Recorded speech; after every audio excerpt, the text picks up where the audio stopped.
Competitive exam चाहे वो PMS हो चाहे वो सीएसएस हो, उसमें English grammar composition and precis का जो पेपर होता है उसमें प्रेसी का जो क्वेश्चन होता है वो 20 मार्क्स का होता है। और English grammar composition and precis के पेपर में प्रेसी का क्वेश्चन की इंपॉर्टेंस कहाँ मिल होता है, यानी अगर आप प्रेसी करना जानते हैं तो इसका मतलब ये है कि आप English grammar and composition and precis का जो पेपर है वो आप उसके ऊपर आप उसको क्वालिफाई कर सकते हैं।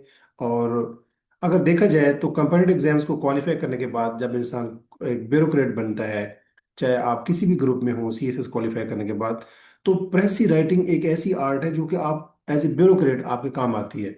आपके पास बड़े लंबे लंबे ड्राफ्ट्स आते हैं, तो आपने उसकी प्रेसी बनानी होती है जिनके बाल फास दीगर आपने उसमें से जो काम की चीज़ होती है वो निकालनी होती है। तो आप अपने जो सबऑर्डिनेट होते हैं आफ्टर क्वालिफाइंग सीएसएस एग्जाम, जब आप ब्यूरोक्रेट बनते हैं किसी भी ग्रुप में अगर हो, तो आपके जो सबऑर्डिनेट होते हैं आप उनके आपके पास जब भी कोई पॉलिसी डॉक्यूमेंट आता है तो आप उन्हें कहते हैं कि आप इसकी प्रेसी बना के लाएं।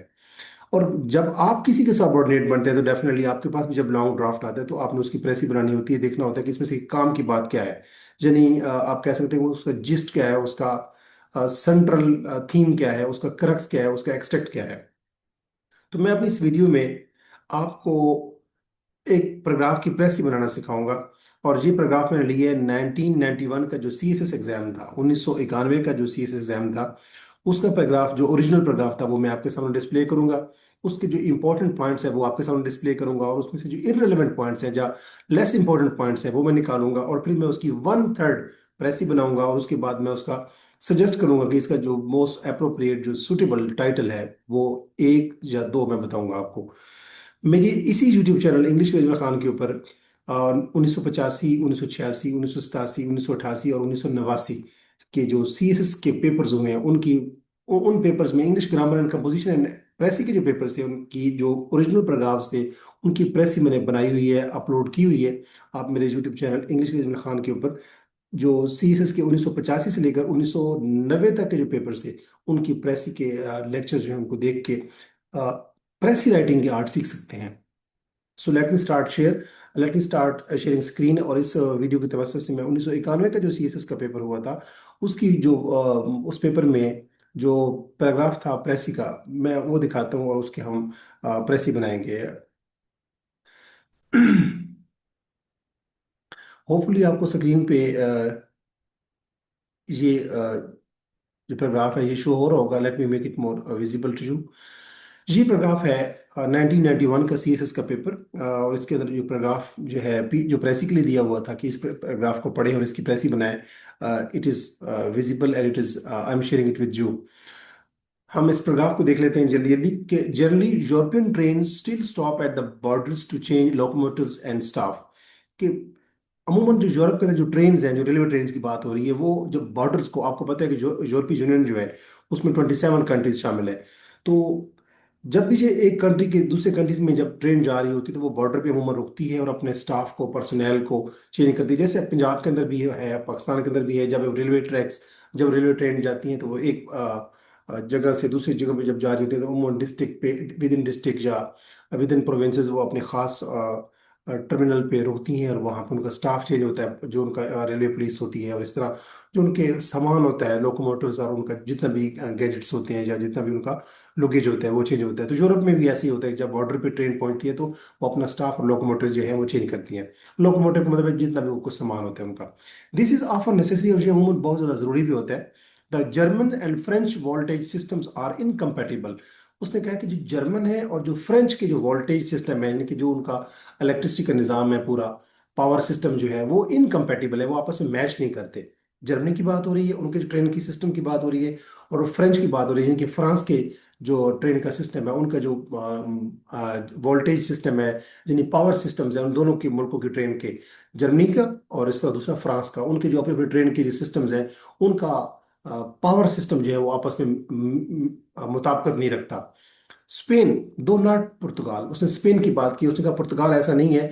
स्पेन जो है as a broad gauge track, तो स्पेन की जो रेलवे ट्रैक्स होते हैं उनके दरमियान में जो दो पैरेलल जो रेलवे जो पटड़ी होती है उसके दरमियान में जो डिस्टेंस है वो एक ब्रॉड उसका गाज गाज ट्रैक है।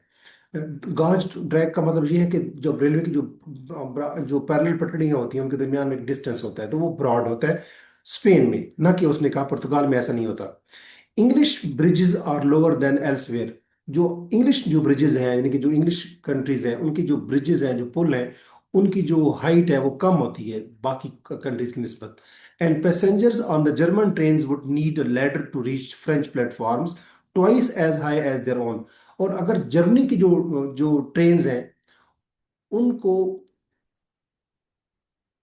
अगर कोई पैसेंजर ऐसे हैं जो जर्मनी की ट्रेन के ऊपर चढ़े हुए होते हैं, तो उनको, अगर उन्होंने फ्रेंच प्लेटफॉर्म यानी कि फ्रांस के प्लेटफॉर्म के ऊपर पहुंचना हो, तो उन्हें बेसिकली सीढ़ी की जरूरत होती है। वो सीढ़ी पे चढ़ के फिर जाके वो फ्रांस के जो प्लेटफॉर्म है वहां पहुंच पाते हैं। और अमूमन जो जर्मनी के जो लोग होते हैं, जो जर्मनी के अंदर रहने वाले पैसेंजर्स होते हैं, उनके अपने कंट्रीज जो है उनके अंदर जो प्लेटफॉर्म्स हैं वो चूंकि लोअर होते हैं, तो जब वो फ्रेंच प्लेटफॉर्म पे, कि फ्रांस के अंदर जब वो आते हैं, तो फ्रांस के अंदर अपने प्लेटफॉर्म में पहुंचने के लिए उनको दुगनी जो है वो हाइट क्रॉस करके, लेडर पे चढ़ के उनको वो प्लेटफॉर्म पे वो पहुंचते हैं।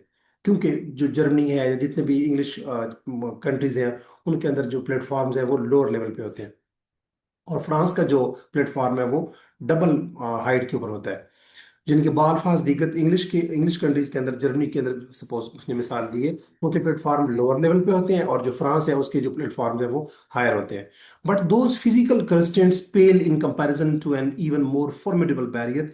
लेकिन उसने कहा ये तो फिजिकल बैरियर्स है ना, कि जर्मनी के जो प्लेटफॉर्म्स हैं वो मतलब है कि लोअर है, और जो फ्रांस की प्लेटफॉर्म है वो हायर है। लेकिन उसने कहा ये तो फिजिकल कॉन्स्टेंट्स हैं या रुकावटें हैं। इससे बड़ा भी एक बैरियर है, और वो क्या है? National chauvinism. वो है कि कौमी एहसास बरतरी। कि जो यूरोप के अंदर जितने भी कंट्रीज हैं, उन हर कंट्री के जो अपने अपने लोग हैं, उनके अंदर एक नेशनल शोविनिज्म है कि हमारा मुल्क दूसरे मुल्क से बेहतर है, जिसको हम सुपीरियरिटी कम्प्लेक्स भी कहते हैं। जैसे मैंने बताया कि यूरोपीय यूनियन के अंदर 27 कंट्रीज हैं, इसमें क्रोएशिया भी अब शामिल हो चुका है, 28 बन चुके हैं। तो जैसे हम बात करें पोलैंड की, स्लोवेकिया की, स्लोवेनिया की, इसके अलावा बेल्जियम की बात करें, और बाकी जो कंट्री, फ्रांस की बात कर लें, तो तमाम जितने कंट्रीज हैं उनके तमाम लोग जो है उनके अपने इनहेबिटेंट समझते हैं कि हमारा जो रेलवे ट्रैक है, हमारा जो रेलवे का सिस्टम है, और हमारे जो बाकी सिस्टम्स हैं डेमोक्रेसी के और सारे सिस्टम, वो बेहतर है बाकी कंट्रीज में। तो सबसे बड़ा जो रुकावट है वो ये फिजिकल बैरियर्स नहीं है, कि अगर जर्मनी का जो प्लेटफॉर्म है वो नीचे है और फ्रांस का प्लेटफॉर्म ऊपर है, ये नहीं। बल्कि बड़ा मसला जो है वो है नेशनल शोविनिज्म का, कि हर मुल्क के जो लोग हैं वो समझते हैं, यूरोपीय यूनियन के अंदर जो डिफरेंट कंट्रीज है उनके हर कंट्री के लोग समझते हैं कि हम ज़्यादा बेहतर हैं दूसरे यूरोपीय यूनियन के दूसरे कंट्री के लोगों से। वाइल ऑफिशियल इन ब्रसल्स, ब्रसल भी बेल्जियम का दारकूमत है बेसिकली, बेल्जियम की बात हो रही है। While officials in Brussels strive for an integrated and efficiently run rail network to relieve the continent's gorge roads and airways and cut down on pollution, three member countries, France, Germany, and Italy, are working feverishly to develop their own expensive and mutually incompatible high-speed trains.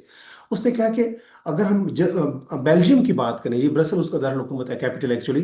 तो Brussels के अंदर, यानी Belgium के अंदर, जो उसके officials हैं, जो उसकी जो हुकूमत के लोग हैं, वो कोशिश कर रहे हैं कि हम एक ऐसा इंटीग्रेटेड, आपस में मिला हुआ पूरे यूरोपीय यूनियन के अंदर एक ऐसा कंट्री, ऐसा एक रेलवे ट्रैक हो जो एफिशिएंटली हम रन करें, और एक ऐसा एफिशिएंटली रेल नेटवर्क हो, ताकि जो पूरा जो कॉन्टिनेंट है, ये जो जो यूरोप है, इसके अंदर ज़्यादा रोड्स ना हो, ज़्यादा एयरवेज ना हो, बल्कि उसका रश ना हो, बल्कि एक इंटीग्रेटेड रेल नेटवर्क हो।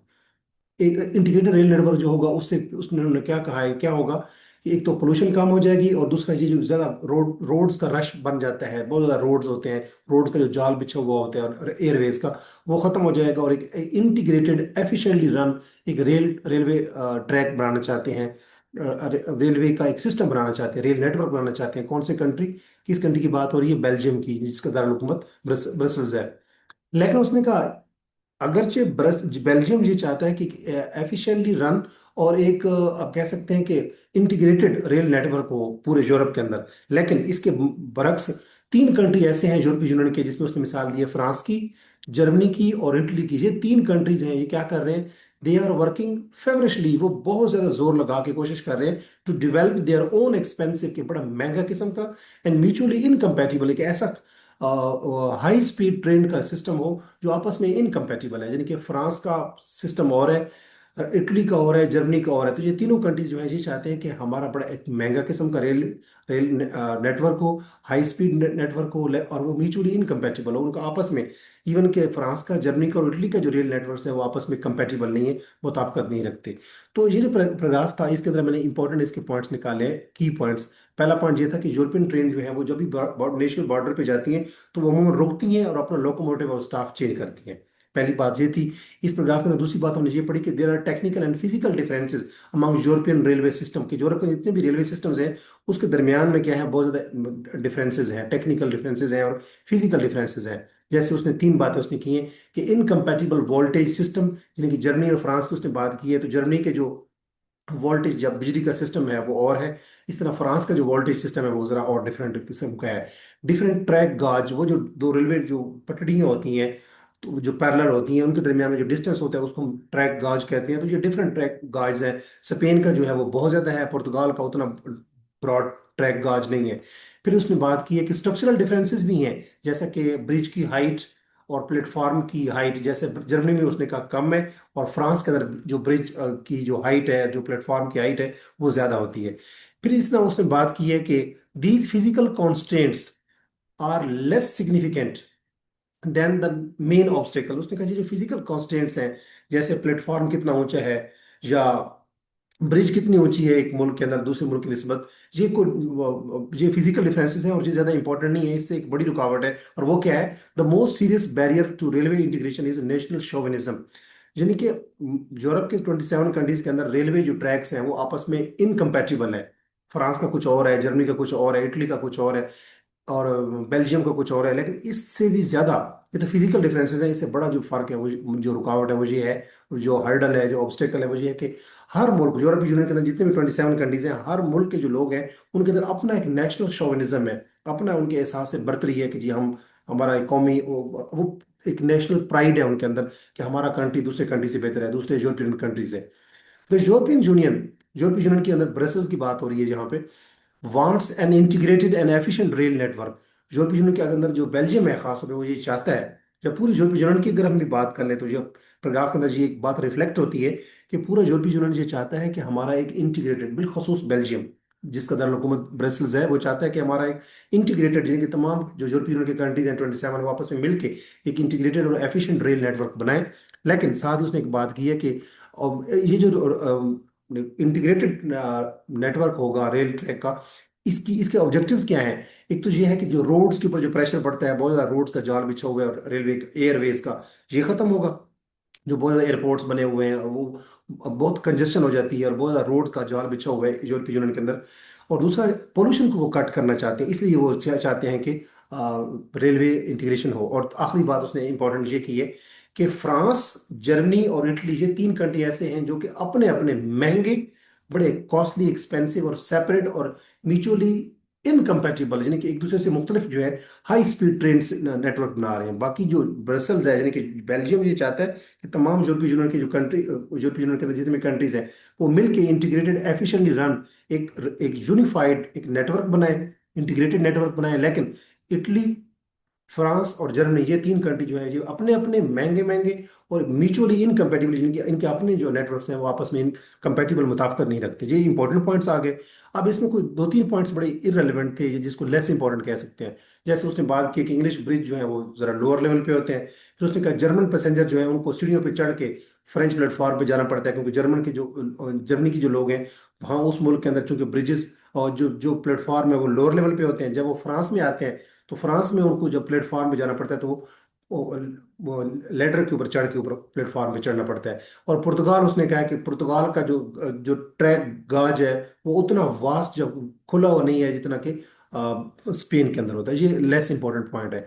अब इसके हम प्रेसी बना लेते हैं। प्रेसी होती है वन थर्ड ऑफ पैराग्राफ, और प्रेसी के अंदर याद रखें एग्जाम्पल नहीं होती।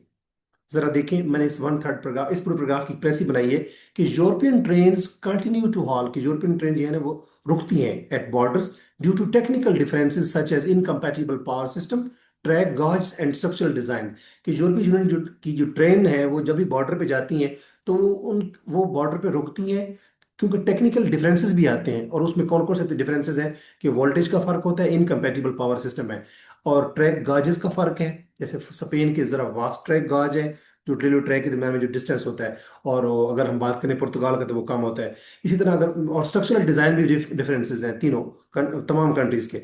इस हाउएवर उसने ये कहा है कि यूरोपियन ट्रेन अगरचे बॉर्डर पे रुकती हैं टेक्निकल डिफरेंसेस की वजह से, लेकिन these in physical obstacles are minor as compare to national chauvinism.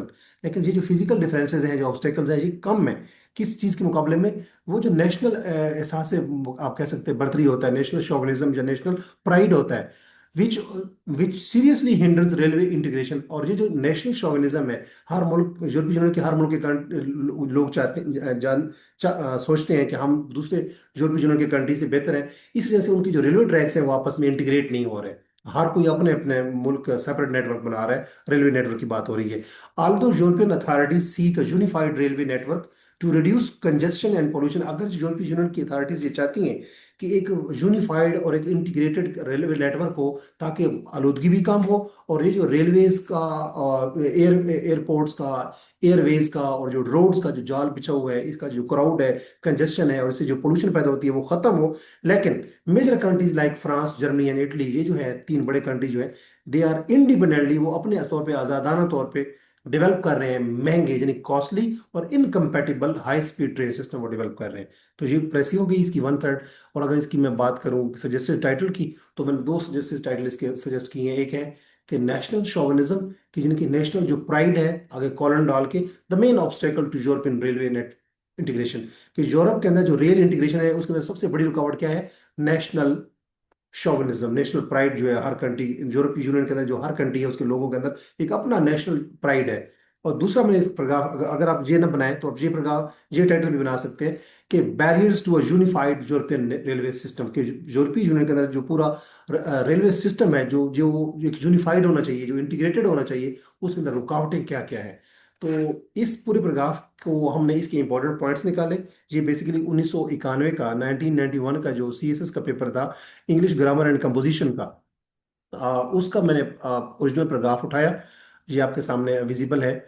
और इस पैराग्राफ की मैंने इंपॉर्टेंट पॉइंट्स हाईलाइट किए, फिर मैंने बताया कि इसमें से लेस इंपॉर्टेंट कौन से पॉइंट्स हैं, या अनइम्पॉर्टेंट या अननेसेसरी। और फिर मैंने इसका एक ओरिजिनल, इसका एक प्रेसी बनाई वन थर्ड, जिसमें हमने एग्जाम्पल शामिल नहीं किए। उसके बाद हमने इसका दो सजेस्टेड टाइटल मैंने बनाए।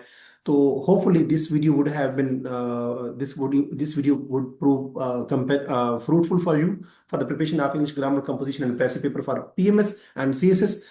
And on my YouTube channel English with Ajmal Khan, I have uploaded videos regarding pressy paragraphs of CSS past paper like 1985, 1986, 1987, 1998, 1989, and 1990s. In my upcoming videos, I would keep on uploading more videos on the Pressy writing, English essay writing, English grammar, and other important and related videos regarding PMS and CSS compared to exams. If you have found this video useful, so keep on sharing this video with those people who are your friends and who are watching and who are looking for the video invaluable lectures on competitive exams preparation like CSS and PMS. अपना बहुत सारा ख्याल रखें। अल्लाह हाफिज।